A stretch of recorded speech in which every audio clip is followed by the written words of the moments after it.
Moi, je trouve que les COP ressemblent de plus en plus à des mauvais vaudevilles.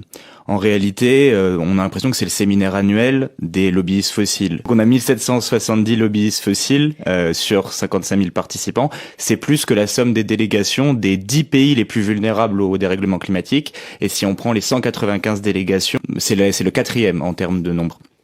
Aussi, on a l'impression que les politiques se retirent. On n'aura pas le président chinois, pas le président indien, pas le président américain et pas le président français, alors que ces 4 pays font plus de 50% des émissions mondiales.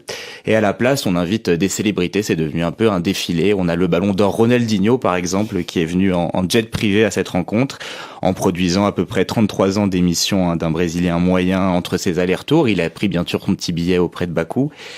Il y a 126 jets privés qui ont servi aussi à différentes participants à venir à cette rencontre. Et moi, j'ai quand même aussi un peu de malaise quand je vois que cette COP se déroule en Azerbaïdjan, qui est un pays qui s'est quand même rendu coupable d'une invasion en dehors du cadre international sur l'Arménie avec le contrôle du Haut-Karabakh. On imaginerait mal une COP en Russie actuellement, par exemple. Ces COP sont prises en otage aujourd'hui par les milieux pétroliers, parce que je crois qu'ils ont commencé à partir de Glasgow, en gros, donc en 2021, à prendre peur sur la réalité des politiques climatiques. Le fait que l'Agence internationale de l'énergie commençait à dire la demande de pétrole va baisser dans les 10 ans. Et donc là, ils sont à l'offensive comme jamais. J'ai jamais vu autant de représentants de pays pétroliers depuis Sharm el-Sheikh.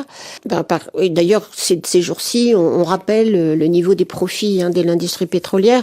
Il y a ce chiffre que je répète toujours parce que j'arrive pas à y croire. Au moment de l'entrée en guerre par la Russie en Ukraine, les profits quadruplent des industries pétrolières, alors de publiques et privées, et ça passe de 1000 milliards de bénéfices à 4 en un an.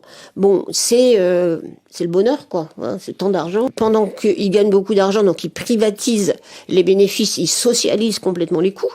Donc c'est pas l'argent qui manque, c'est plutôt la volonté politique. La volonté politique. Là, malheureusement, il n'y a pas d'autre mot pour l'expliquer ça.